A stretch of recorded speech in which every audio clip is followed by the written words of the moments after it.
came here in 1970 for the first time, and we were the guests of the Department of Tourism, and there was a chauffeur whose name was Juan Olazabal, one of the finest men I have ever met anywhere in the world. Just a miracle of a man, a wonderful man. And he used to be a postman on this peninsula, and he therefore knew every road and every house and all the people. And he said to us, actually to my wife, my then wife, Katie, he said to her, "There's a place I used to go, madam, where I had my lunch each day, and there were always whales."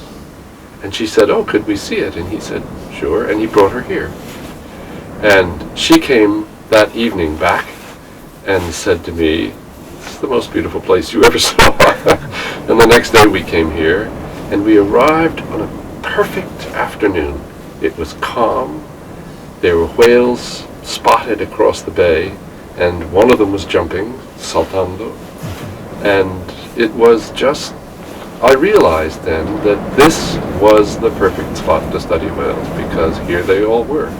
And I trusted him completely, and he said, "Oh, they're here all the time, every year we see them here." I'm Vicky Rowntree, and I'm the director of the Right Whale program at the Whale Conservation Institute in the United States, and our affiliate is the ICB, Instituto de Conservación de Ballenas, in Argentina. So it's very hard, for having been part of Roger's life for so long and in his laboratory, to think what I might think differently from what Roger might think. But yes, whales are so wonderful because they're so big that human beings cannot hold them in captivity. They have to be free, and they're a symbol of a really great freedom, and it is just wonderful to see them.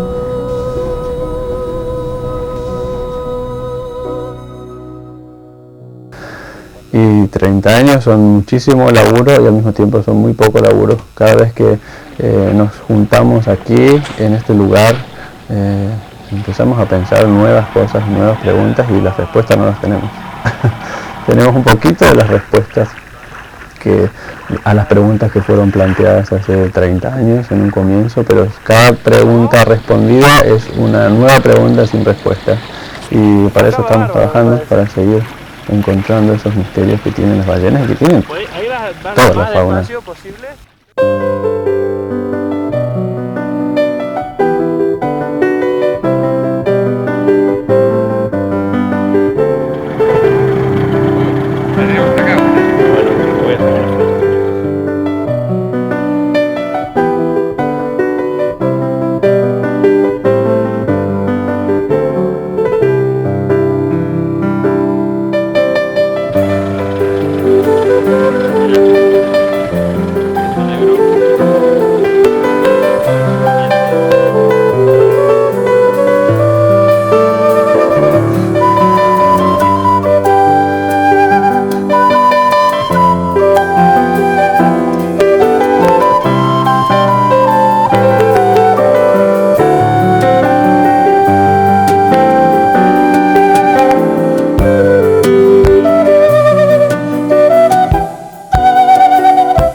otro lugar se las caza o el mar está contaminado o cosas así. Entonces lo de traspasar fronteras lo veo como un llamado a la Unión Internacional para proteger una especie que es símbolo del mar y para proteger la naturaleza en general.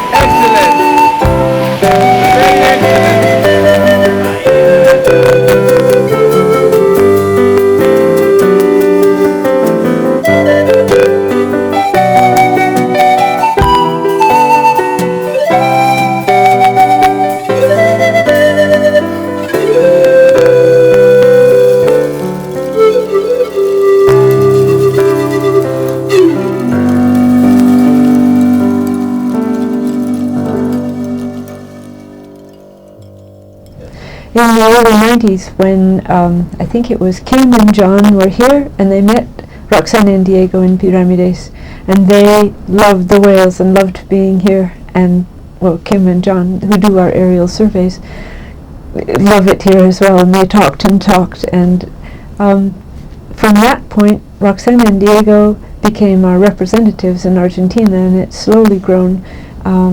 Later, I think it was in '94, I met Mariano Cerrone, who's a student who wanted to work with whales, and I met him in Buenos Aires at Roxana and Diego's house, and we spent a day together. And suddenly there was a student who wanted to work with us, and it was marvelous. And now it's amazing. We're how many years later then? 6 or 7 years later, and they have created this Instituto de Conservación de Ballenas, and for me, it's just wonderful. It's better than a dream I could imagine. It's like we have a voice here in Argentina, and we have people to be with. We have a family here. We've had the laboratory in the United States since 1970, but we haven't had representatives here before. And from the very beginning, Roxana and Diego have helped us each field season coming down, but now they have a website. We have a news column, so any of the new discoveries we make, we can put in the news column. And I think for helping whales in Argentina, one of the solutions for them will be that people want the whales to be well and don't want them to have problems. And if through the Instituto we can keep people informed of the problems the whales may be having and try and get the people's support of the whales. So if we need to get something done, everybody can know about it, and so the whole country can work together to make sure that the whales will have this place to come and have their calves, and there won't be horrible things happening to them when they're here, and they will look at this as a refuge. But we needed Roxana and Diego and the Instituto de Conservación to make this diffusion of information possible in Argentina, and we need students to work with us, like Mariano, who can come and investigate a problem, whatever problem is happening, and he can define the problem through scientific investigations, and then try and promote some way to solve problems. And so, for me, it's like a great blossoming, and it's a great load off the shoulders of what we were trying to do. Now we have many people that are helping us do it, and it's lovely. Creo que a través de esta organización acortamos esa brecha entre la información general a lo que es investigación. Unir la investigación con la conservación y la educación. Es algo que nos hace sentir maravillosamente. Y vuelvo un poco al pasado, o sea, ¿qué es lo que sentimos o lo que sentí yo cuando vi una ballena por primera vez? Que en ese momento no supe que iba a ser algo tan fuerte, pero ver una ballena desde la cima de un acantilado, ver ese mar tan azul y la imagen de una cola emergiendo de ese mar fue el símbolo de la supervivencia de la especie, y es algo que realmente quedó marcado muy fuerte en mi corazón, y que hoy que tengo una hija es algo que quiero que mi hija también lo pueda vivir y que los hijos de mi hija también lo vean. Realmente es el símbolo de supervivencia de nuestra especie. Básicamente eso realmente es lo que nos involucró sin darnos cuenta en este proyecto. Definitivamente, como dice Roger, nunca dudes del poder de un grupo de personas comprometidas con la causa. y eso es lo que estamos haciendo. Estamos comprometidos fuertemente con la causa y este compromiso es de por vida. Gracias a Dios y gracias al esfuerzo, la ballena no está en peligro de extinción, pero existen muchísimas amenazas que nos permiten concientizar acerca de los problemas ambientales que nos enfrentamos. Y creo que por eso el ICB tiene que existir, por eso tengo que seguir trabajando todos los días, por eso tenemos que trabajar con todos nuestros voluntarios y en equipo. Sobre todo en equipo, el concepto de trabajar en equipo es maravilloso, me hace sentir que no estoy sola en esto, que hay muchísima gente que tiene mi mismo sueño. Roger dice que hay un océano que nosotros le podemos dar nombres, que le podemos decir océano Pacífico, océano Atlántico, océano Índico, pero realmente para las ballenas los nombres no existen, es solamente un océano, el hogar de las ballenas.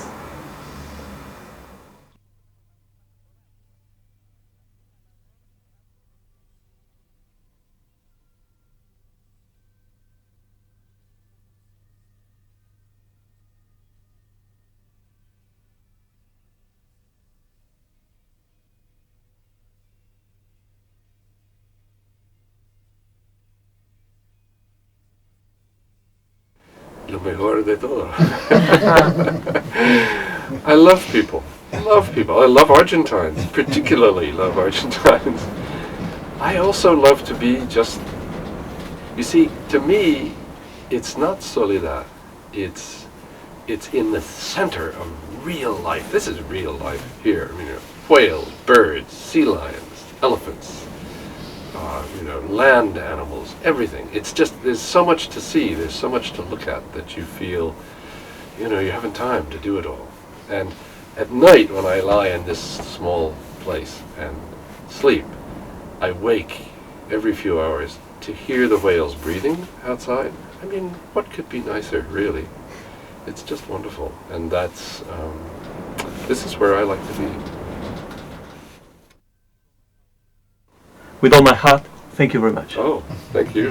Your questions are wonderful. It's great. Now you see, I have been in 100 interviews or more, probably in my life. But it took an Argentine to answer these questions, ask these questions, which are really much more interesting. It's great. Most other people say, what was your first, what's the most dangerous thing you ever did with a whale? Like, well, it's bullshit. Hola. ¿Cómo estás? Well, that's it. We finish. 3 o'clock. Está bien. Okay. Perfect. And I'm so sorry to